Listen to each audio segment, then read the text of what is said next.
Hi guys, मैं सचिन कर्ण और आप देख रहे हैं लीगल स्टडी बाय सचिन। आज के इस वीडियो में हम बात करने वाले हैं लॉ एंट्रेंसेस के अकॉर्डिंग कॉन्स्टिट्यूशन से जो प्रीवियस ईयर जो क्वेश्चंस पूछे गए हैं उसके एनालिसिस को लेकर के। और ये जो वीडियो है ये पार्ट 1 वीडियो है हमारे इस सीरीज का। तो चलिए शुरू करते हैं आज का ये वीडियो। सबसे पहला जो क्वेश्चन आता है इसके अंतर्गत, which one of the following does not constitute the electoral college for electing the president of India. किसी भी क्वेश्चन को आंसर देने से पहले थोड़ा ध्यान से क्वेश्चन पढ़िएगा। यहाँ पे ये नहीं पूछ रहा है कि विच ऑफ द इंक्लूडेड, यहाँ पे पूछ रहा है डज नॉट कॉन्स्टिट्यूट, मतलब कौन इनमें से जो हैं जो कि राष्ट्रपति के जो निर्वाचक मंडल होता है, इलेक्टोरल कॉलेज होता है, उसके अंतर्गत नहीं आते हैं। तो इसके बारे में जानने से पहले, इस क्वेश्चन का आंसर जानने से पहले थोड़ा सा प्रेसिडेंट के बारे में जान लीजिए। प्रेसिडेंट जो होते हैं, प्रेसिडेंट के बारे में भारतीय संविधान का जो आर्टिकल 52 है, आर्टिकल 52 में president, there shall be a president in India, ऐसा लाइन लिखा गया है, मतलब भारत में एक राष्ट्रपति का पद होगा, ऐसा बताया गया आर्टिकल 52 में। साथ ही साथ प्रेसिडेंट को कहा जाता है हमारे देश के जो फर्स्ट सिटीजन हैं, हमारे देश के फर्स्ट सिटीजन के रूप में प्रेसिडेंट को जाना जाता है। इन्हें हमारे देश का कॉन्स्टिट्यूशनल हेड के नाम से जाना जाता है।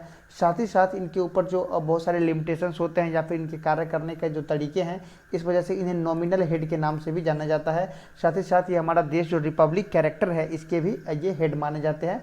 या फिर ये कहिए कि रिपब्लिक कैरेक्टर जो होता है किसी भी कंट्री का, उसके सिंबल होते हैं प्रेसिडेंट। हमारे कंट्री जो लोकतांत्रिक जो गणराज्य है, जो रिपब्लिक है, इस रिपब्लिक के सिंबल भी हैं हमारे प्रेसिडेंट साहब। ठीक है, तो सवाल ये है कि प्रेसिडेंट के जो इलेक्शन होते हैं, इनमें निम्नलिखित में से कौन है जो इलेक्टोरल कॉलेज यानी कि उनका जो निर्वाचक मंडली है, यानी कि उनका जो मतदाता सूची है, इसके अंतर्गत नहीं आते हैं। तो थोड़ा सा इलेक्टोरल कॉलेज के बारे में जान लीजिए। इलेक्टोरल कॉलेज के बारे में जो बताया जाता है, हमारे भारतीय संविधान का जो आर्टिकल 54 है, इसमें बताया गया है कि इलेक्टोरल कॉलेज में कौन कौन से लोग होंगे। तो according to article 54 of the Indian constitution, elected members of Rajya Sabha, यानी कि राज्यसभा के जितने भी इलेक्टेड निर्वाचित सदस्य हैं, याद रखिएगा सारे सदस्य नहीं, ओनली इलेक्टेड निर्वाचित सदस्य जो हैं वो भाग लेते हैं प्रेसिडेंट के इलेक्शन में। फिर है elected members of legislative council, तो याद रखिएगा लेजिस्लेटिव असेंबली के मेंबर्स भाग लेते हैं, लेजिस्लेटिव काउंसिल के मेंबर्स भाग नहीं लेते हैं। तो इसका राइट आंसर क्या हो जाएगा बच्चे? Option number 2। और फिर ऑप्शन नंबर 3 है elected members of the legislative assembly of each state, तो सारे राज्य के जो लेजिस्लेटिव असेंबली हैं उनके जो इलेक्टेड मेंबर्स हैं वो भाग लेंगे। और इलेक्टेड मेंबर्स ऑफ लोकसभा, याद रखिएगा लोकसभा के सारे मेंबर्स नहीं, कौन से मेंबर? इलेक्टेड मेंबर, जो चुनाव जीत करके आते हैं सिर्फ वही राष्ट्रपति के चुनाव में भाग लेते हैं। तो इस क्वेश्चन का राइट आंसर हो जाएगा बच्चे क्वेश्चन नंबर 2। बात करते हैं अपने नेक्स्ट क्वेश्चन की। तो basic structure of constitution can be amended. आपको पता है कि अब बेसिक स्ट्रक्चर का जो कॉन्सेप्ट है इंडियन कॉन्स्टिट्यूशन में, बेसिक स्ट्रक्चर का जो कॉन्सेप्ट है ये 1973 में आया था। इसका जो मेन मुख्य नाम है basic structure of doctrine of the Indian constitution, ऐसा इसका फुल नेम है। ये किस केस में आया था? तो ये सुप्रीम कोर्ट के द्वारा एक केस का पैरवी करते हुए, केस की सुनवाई करते हुए Keshavananda Bharati versus Union of India, इस केस को आप लोग निश्चित रूप से जानते ही होंगे, ये काफ़ी लैंडमार्क जजमेंट के रूप में आता है। तो Keshavananda Bharati versus Union of India के केस में सुप्रीम कोर्ट ने डिसीजन बताते हुए 1973 में ऐसा कहा कि बेसिक स्ट्रक्चर ऑफ डॉक्ट्रिन होगा हमारे कॉन्स्टिट्यूशन का। इस बात को थोड़ा सा ध्यान में रखिएगा। तो basic of constitution can be amended, तो इसके बारे में सुप्रीम कोर्ट ने कहा था कि इसे अमेंड नहीं किया जा सकता है, यानी कि कैन बी अमेंडेड जो है इसका राइट आंसर होगा नॉट अमेंडेबल। तो इसका ऑप्शन देख लीजिए, by 2/3 majority, by simple majority, by special majority and ratification by half of states. तो यहाँ पे कहीं भी नॉट अमेंडेबल का ऑप्शन नहीं है, तो इसका राइट आंसर हो जाएगा बच्चे नन ऑफ दीज। तो इसका प्रश्न का राइट आंसर होगा ऑप्शन नंबर 4। बात करते हैं नेक्स्ट क्वेश्चन की। तो who is equivalent of attorney general in state. आपको पता होगा हमारे देश में एक अटर्नी जनरल का पोस्ट होता है, ये एक कॉन्स्टिट्यूशनल पोस्ट होता है। कॉन्स्टिट्यूशनल पोस्ट बच्चे उसे कहा जाता है जिसके बारे में हमारे कॉन्स्टिट्यूशन में बताया गया हो, जिसके बारे में हमारे कॉन्स्टिट्यूशन में मेंशन किया गया हो, उसे कॉन्स्टिट्यूशनल पोस्ट कहा जाता है। और जब भी किसी चीज़ को कॉन्स्टिट्यूशन में मेंशन किया जाता है तो उसके लिए कुछ आर्टिकल होते हैं, और अटर्नी जनरल के लिए जो आर्टिकल की बात की गई है वो आर्टिकल है 76। अटर्नी जनरल का क्या काम होता है बच्चे? तो अटर्नी जनरल का काम होता है बच्चे लीगल मैटर में, जितने भी लीगल मैटर्स होते हैं इन मामलों में भारत सरकार को सलाह देना, यूनियन ऑफ इंडिया को सलाह देना। साथ ही साथ यूनियन ऑफ इंडिया पे अगर कोई केस चल रहा है तो इनके पास राइट होता है कि ये देश के किसी भी कोर्ट ऑफ लॉ में भारत सरकार की तरफ से ये पैरवी कर सकते हैं। इनकी नियुक्ति कौन करते हैं? इनकी नियुक्ति करते हैं बच्चे प्रेसिडेंट। इनकी नियुक्ति करते हैं प्रेसिडेंट। किसके सलाह पे? तो याद रखिएगा प्रेसिडेंट नियुक्ति तो करते हैं, लेकिन काउंसिल ऑफ मिनिस्टर्स की सलाह पे ही ये नियुक्ति करते हैं। तो इसमें है who is equivalent attorney general in state. तो राज्य में अटॉर्नी जनरल के बराबर कौन होता है, तो राज्य में जो अटॉर्नी जनरल के बराबर होता है बच्चे, और वो होता है एडवोकेट जनरल। अटॉर्नी जनरल को हिंदी में बोला जाता है महान्यायवादी, और एडवोकेट जनरल को हिंदी में बोला जाता है महाधिवक्ता। तो राज्य में अटॉर्नी जनरल के जैसा ही और जो ताकत होता है वो एडवोकेट जनरल के पास होता है। इनका अपॉइंटमेंट कौन करते हैं बच्चे, गवर्नर करते हैं। इनका अपॉइंटमेंट गवर्नर करते हैं। और फिर इनका क्या काम होता है, तो राज्य सरकार को लीगल मामले में उनको मदद करना, या राज्य सरकार के खिलाफ कोई भी केस चल रहा है तो उस राज्य के भीतर एनी कोर्ट ऑफ लॉ में वो राज्य सरकार की तरफ से पैरवी कर सकते हैं। साथ ही साथ ये भी इंपॉर्टेंट है कि फर्स्ट जो हमारे अटॉर्नी जनरल थे कौन थे, ये भी याद रखिएगा। तो इसका आंसर है MC सीतलवाड़ हमारे देश के फर्स्ट अटॉर्नी जनरल रह चुके हैं, first attorney general of India रहे थे। साथ ही साथ ये भी याद रखिएगा अटॉर्नी जनरल का जो ओथ होता है, ओथ भी कौन दिलाते हैं, जो इनका नियुक्ति करते हैं, जो इनको अपॉइंट करते हैं, यानी कि प्रेसिडेंट साहब ही इनको ओथ भी दिलाते हैं। तो इन सारी बातों को ध्यान में रखिएगा। बात करते हैं अपने नेक्स्ट क्वेश्चन की। तो नेक्स्ट क्वेश्चन आता है बच्चे, the name of the union given in the constitution is, यानी कि हमारे देश का जो संविधान है, इस संविधान के अकॉर्डिंग हमारे देश का क्या नाम है बच्चे। तो 4 ऑप्शन है आपके पास, हिंदुस्तान, आई भारतवर्ष, आई मतलब दैट इज भारत देश, that is India, India that is Bharat, India that is Hindustan. तो ये 4 ऑप्शन है आपके पास, आपको बताना है कि इसका राइट आंसर क्या होगा बच्चे। तो आप लोग जब भी भारतीय संविधान का आर्टिकल 1 पढ़िएगा, आर्टिकल 1 जैसे ही पढ़िएगा तो उसमें क्लियरली लिखा हुआ है India that is Bharat shall be union of states, यानी कि इंडिया दैट इज भारत। इसका राइट आंसर क्या हो जाएगा बच्चे, ऑप्शन नंबर सी। ये यूनियन ऑफ स्टेट्स होता है, इस बात को भी ध्यान रखिएगा। राज्यों का संघ होगा Bharat, not federal of states, federation of states नहीं है। फेडरेशन शब्द का इस्तेमाल नहीं किया गया है, यूनियन शब्द का इस्तेमाल किया गया है। इस बात को भी ध्यान में रखिएगा। यूनियन और फेडरेशन में बहुत ज़्यादा डिफरेंस होता है। अगर आप इसके डिफरेंस के बारे में जानना चाहते हैं तो आप अलग से हमारे जो पैड कोर्सेज के वीडियोज हैं आप उसे देख सकते हैं। बात करते हैं अपने नेक्स्ट का क्वेश्चन की। तो विच provision of the constitution of India 1950 deals with legislative powers of the president. तो प्रेसिडेंट जो होते हैं, भारत के जो राष्ट्रपति होते हैं, उन्हें भारतीय संविधान के किस अनुच्छेद, किस आर्टिकल के तहत लेजिस्लेटिव पावर्स दिए गए हैं। तो इसके जो राइट आंसर हो जाएंगे बच्चे, इसका राइट आंसर हो जाएगा आर्टिकल 123, यानी कि ऑप्शन नंबर ए इसका राइट आंसर हो जाएगा। लेजिस्लेटिव पावर जो है प्रेसिडेंट साहब को आर्टिकल 123 के द्वारा दिया गया है। वहीं पे अगर आर्टिकल 73 की बात किया जाए तो ये एग्जीक्यूटिव पावर है। आर्टिकल 73 के द्वारा बच्चे एग्जीक्यूटिव पावर दिया गया है, लेकिन किनको, प्रेसिडेंट को नहीं, यूनियन को। इस बात को याद रखिएगा बच्चे। आर्टिकल 73 एग्जीक्यूटिव पावर के बारे में बात करता है, किसका, तो यूनियन का। फिर अगर बात करें आर्टिकल 139 की, तो ये बात करता है conferment on the Supreme Court, conferment on the Supreme Court of powers to issue certain writs, मतलब रिट से लेकर के सुप्रीम कोर्ट के जो कुछ कन्फर्मेंट्स है, इसको लेकर के बातें की गई है। फिर बात करें अगर आर्टिकल 59 की, तो आर्टिकल 59 में है प्रेसिडेंट के जो ऑफिस होते हैं, प्रेसिडेंट्स के जो ऑफिस होते हैं, इन ऑफिस को लेकर के कुछ एक कंडीशंस को लेकर के बताया गया है आर्टिकल 59 में। तो बात करते हैं अपने नेक्स्ट क्वेश्चन की। तो नेक्स्ट क्वेश्चन आता है, who propose the idea of constituent assembly of India in 1934। आपको पता होना चाहिए बच्चे, हमारे देश में सबसे पहली बार जो संविधान की मांग की गई थी वो 1895 में की गई थी बाल गंगाधर तिलक के द्वारा।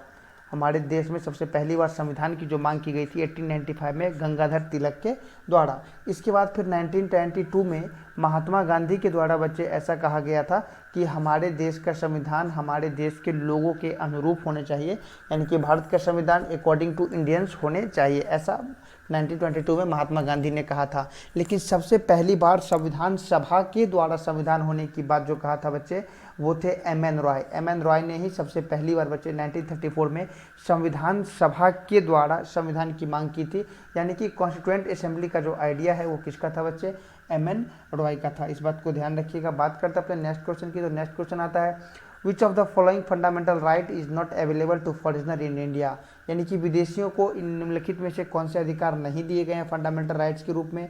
तो इसका जो बच्चे राइट आंसर हो जाएगा freedom of speech and expression.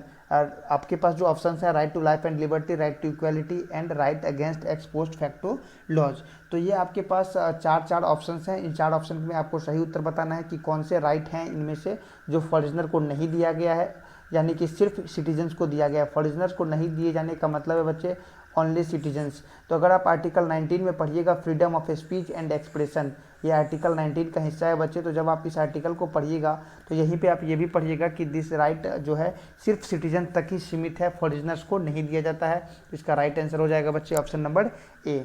बात करते हैं अपने नेक्स्ट क्वेश्चन की। तो नेक्स्ट क्वेश्चन आता है fundamental duties were added in the constitution of India on the recommendation of. आपको पता है हमारे देश में फंडामेंटल ड्यूटीज़ हैं और कुछ एक फंडामेंटल ड्यूटीज़ के बारे में बताया गया है। और ऐसा कहा भी जाता है कि जहाँ भी राइट की बात आती है वहाँ निश्चित रूप से कुछ ना कुछ ड्यूटी होता ही होता है। और अगर सारे लोग अपने ड्यूटी को पूरा करेंगे तो राइट वायोलेशन का कभी कोई मैटर ही नहीं आएगा। तो निश्चित रूप से यहाँ पे कुछ एक राइट्स हैं अगर हमारे कॉन्स्टिट्यूशन में फंडामेंटल राइट्स के रूप में, तो ड्यूटीज़ वगैरह भी होंगे। तो फंडामेंटल ड्यूटीज़ जो है वगैरह, फंडामेंटल ड्यूटीज़ के बारे में जो बच्चे बात की गई है वो आर्टिकल 51A में बात किया गया है। इस बात को याद रखिएगा। फंडामेंटल ड्यूटीज़ के बारे में कहाँ बताया गया हमारे संविधान में, तो 51A में रखा गया है। साथ ही साथ ये भी याद रखिएगा जब हमारा ओरिजिनल कॉन्स्टिट्यूशन था, ओरिजिनल कॉन्स्टिट्यूशन कहने का मतलब है कि 1950 में जो हमारा संविधान लागू हुआ था उस दिन हमारे संविधान में फंडामेंटल ड्यूटीज़ के बारे में नहीं बताया गया था, लेकिन आगे चल करके संविधान में संशोधन किया गया था 42nd constitutional amendment. 42nd constitutional amendment जो किया गया था बच्चे, इसी के आधार पे हमारे संविधान में 51A जोड़ा गया था और इस 51A में फंडामेंटल ड्यूटीज़ को रखा गया था। और ये जो फंडामेंटल ड्यूटीज़ को रखा गया था तो किस कमेटी के सिफारिश पे रखा गया था, तो इसका आंसर हो जाएगा बच्चे स्वर्ण सिंह कमेटी, जो कि इस क्वेश्चन का राइट आंसर भी होगा। स्वर्ण सिंह कमेटी के रिकमेंडेशन पे ही बच्चे फंडामेंटल ड्यूटीज़ को हमारे कॉन्स्टिट्यूशन में ऐड किया गया था। इसे आर्टिकल 51A में रखा गया है और ये हमारे कॉन्स्टिट्यूशन के पार्ट 4A में है, पार्ट 4A में ये इंक्लूडेड हैं। तो कमेटी ने ये जो स्वर्ण सिंह कमेटी था इसने 8 कर्तव्य जोड़ने का प्रपोजल दिया था। ये 8 कर्तव्य प्रपोजल जोड़ने का प्रस्ताव रखा था, प्रपोजल रखा था। लेकिन जब इसे ऐड किया गया था बच्चे, जब 42nd कॉन्स्टिट्यूशनल अमेंडमेंट के द्वारा 51A जब ऐड किया गया था, फंडामेंटल ड्यूटी जब ऐड किया गया था उस टाइम इसमें 10 कर्तव्यों को ऐड किया गया था, 10 ड्यूटीज़ को ऐड किया गया था। लेकिन अभी करंट में हमारे पास 11 फंडामेंटल ड्यूटीज़ हैं। एक फंडामेंटल ड्यूटीज़ आगे चल करके कॉन्स्टिट्यूशन में फिर से अमेंडमेंट करके ऐसा ऐड किया गया था। करंट में 11 फंडामेंटल ड्यूटीज़ हैं, ये भी याद रखिएगा। आर्टिकल 51A में इंक्लूडेड है, पार्ट 4A 42nd अमेंडमेंट के द्वारा स्वर्ण सिंह कमेटी के द्वारा इसे रिकमेंड किया गया था। बात करते हैं अपने नेक्स्ट क्वेश्चन की। तो who declared A state of emergency in India under article 352 of the constitution of India in the year 1975। तो 1975 में आपको पता है हमारे देश में इमरजेंसी का घोषणा किया गया था। तो जो हमारे देश में इमरजेंसी का जो प्रोविज़न है स्टेट इमरजेंसी का, तो उसके बारे में कहाँ बताया गया है, आर्टिकल 352 में। तो एक क्वेश्चन तो बच्चे आपका यहाँ से ही बन जाता है। सवाल आता है कि ये डिक्लेयर किसने किया था, Indira Gandhi, Giani Zail Singh, Fakhruddin Ali Ahmed, Sanjay Gandhi. Most of the बच्चे इंदिरा गांधी टिक कर देते हैं, लेकिन आपको पता होना चाहिए इंदिरा गांधी तो PM थी। इंदिरा गांधी क्या थी बच्चे, PM थी। लेकिन इमरजेंसी डिक्लेयर करने का जो पावर है हमारे कॉन्स्टिट्यूशन के अकॉर्डिंग वो किसके हाथ में है बच्चे, प्रेसिडेंट के हाथ में। किसके हाथ में है, प्रेसिडेंट के हाथ में। तो जब इंदिरा गांधी PM थी तो ये कैसे डिक्लेयर कर सकती है, ये तो रॉन्ग आंसर बिल्कुल हो जाएगा बच्चे। और उस टाइम के जो प्रेसिडेंट थे बच्चे फखरुद्दीन अली अहमद, तो इसका राइट आंसर भी हो जाएंगे फखरुद्दीन अली अहमद। तो फखरुद्दीन अली अहमद ने ही इसे जारी किया था। हालांकि इसको लेकर के एक और कंट्रडिक्शन है कि ये 25 जून को हुआ था या फिर 26 जून को हुआ था। 1975 की मैं बात कर रहा हूँ, तो इसे ध्यान में रखिएगा बच्चे। नोटिफिकेशन जो जारी हुआ था इसको लेकर के 25 जून को जारी हुआ था, लेकिन ये जो इफेक्टिव हुआ था बच्चे 26 जून को हुआ था। पेपर वगैरह के जो वर्क लोड थे उन सारी चीज़ों को करते करते, चूँकि ये डिक्लेयर जो हुआ था नोटिफिकेशन 25 जून के रात में हुआ था और बाकी पेपर वर्क पूरा करते करते ये डेट बढ़ करके हो गया था बच्चे 26 जून। ये डेट बढ़ करके हो गया था बच्चे 26 जून। तो इसे 26 जून से ही इन्फोर्स किया गया था। हालांकि ये लागू नोटिफिकेशन जारी हुआ था 25 जून का। यही कारण है कि आज तक हम लोग 26 जून को ब्लैक डे के रूप में मनाते हैं। आप लोग जानते होंगे इस बात को, ब्लैक डे के रूप में, काला दिवस के रूप में हम लोग 26 जून को मनाते हैं, न कि 25 जून को। हालांकि लागू हुआ था 26 जून को, लेकिन जारी हुआ था 25 जून को। बात करते हैं अपने नेक्स्ट क्वेश्चन की। तो according to the constitution of India which of the following fundamental rights can not be suspended during national emergency. अभी हमने आपसे national emergency, state of emergency के बारे में बात किया था। तो अब मैं आपसे नेक्स्ट क्वेश्चन जो आपके सामने है, 4 ऑप्शन है आपके सामने, article 19-21, article 14-21, article 14-19, article 20 and 21। आपके पास इस तरह से 4 ऑप्शन है। आपको बताना है कि जब भी देश में नेशनल इमरजेंसी अनाउंस हो जाता है, नेशनल इमरजेंसी डिक्लेयर हो जाता है, तो ऐसी स्थिति में कौन से ऐसे राइट हैं जो नेशनल इमरजेंसी के दौरान भी ख़त्म नहीं होते हैं। आपको पता होना चाहिए कि आपके जनरली जो फंडामेंटल राइट्स हैं ये भी सस्पेंड कर दिए जाते हैं। जब भी बच्चे देश में नेशनल इमरजेंसी लगता है आपके फंडामेंटल राइट्स भी सस्पेंड हो जाते हैं। लेकिन आपको बताना है कि वो कौन से ऐसे फंडामेंटल राइट हैं जो नेशनल इमरजेंसी के दौरान भी सस्पेंड नहीं होते हैं। तो इसका आंसर हो जाएगा बच्चे राइट टू आर्टिकल 20 जो है और आर्टिकल 21 जो है ये सस्पेंड नहीं होते हैं। ये किस किस बातों को लेकर के आर्टिकल 20 में आपको पता है 3 बातों का प्रावधान किया गया है। 3 बातें कौन कौन से हैं बच्चे? तो पहला बात जो आर्टिकल 21 के अंतर्गत बताया गया है एक्स पोस्ट फैक्टो लॉ। इसके बारे में आप लोग जानते होंगे एक्स पोस्ट फैक्टो लॉ क्या है कि कोई भी जो क्रिमिनल मैटर का जो कानून होता है वो प्रीवियस डे से लागू नहीं किया जा सकता है। प्रीवियस डे से लागू नहीं किया जा सकता है। अगर प्रीवियस डे से लागू होता भी है तो सिर्फ वही हिस्सा लागू हो सकता है जो कि लोगों को फ़ायदा पहुंचा सके, जिससे नुकसान हो वो लागू नहीं किया जा सकता है। फिर जो सेकेंड है बच्चे वो बात करता है डबल जीओपार्डी का। डबल जीओपार्डी मतलब एक ही गुनाह के लिए एक ही समय में व्यक्ति को 2 सज़ा नहीं दी जा सकती है। और अगर 23 की बात करें, आर्टिकल 23 की बात करें, इसमें क्या है तो इसमें बताया गया है कि सेल्फ इंक्रिमिनेशन के लिए किसी को भी बाध्य नहीं किया जाएगा, किसी को एक्साइट नहीं किया जाएगा, यानी कि कोई भी व्यक्ति अपने खिलाफ गवाही नहीं देगा। फिर आर्टिकल 21 की बात करें तो ये आपको डिटेंशन से बचाता है, आपको इलीगल डिटेंशन से बचाता है। इसमें 2 तरह की बातें की गई है। अगर आपको आर्टिकल 21 के तहत ऐसा आपको अधिकार दिया गया है कि यदि आपको गिरफ्तार कर लिया जाता है तो आपको पूरा अधिकार है आपको गिरफ्तारी का कारण जानने का, रीज़न क्या है आपको गिरफ्तार करने का, ये जानने का अधिकार है। आपको किसी भी लीगल प्रैक्टिशनर यानी कि एडवोकेट से मिलने का पूरा अधिकार है।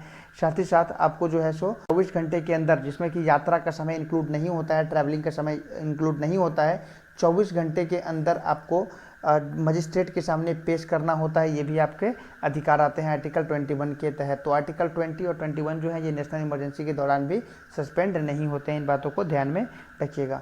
फिर मिलते हैं जल्द अपने नेक्स्ट वीडियो में। अगर आप DU LLB या किसी भी लॉ एंट्रेंसेस की तैयारी कर रहे हैं और अगर आप उसके पूरे सिलेबस को अच्छे तरीके से कंप्लीट करना चाह रहे हैं, उसको कवर करना चाह रहे हैं, तो आप हमारे पेड कोर्स से ज्वाइन कर सकते हैं।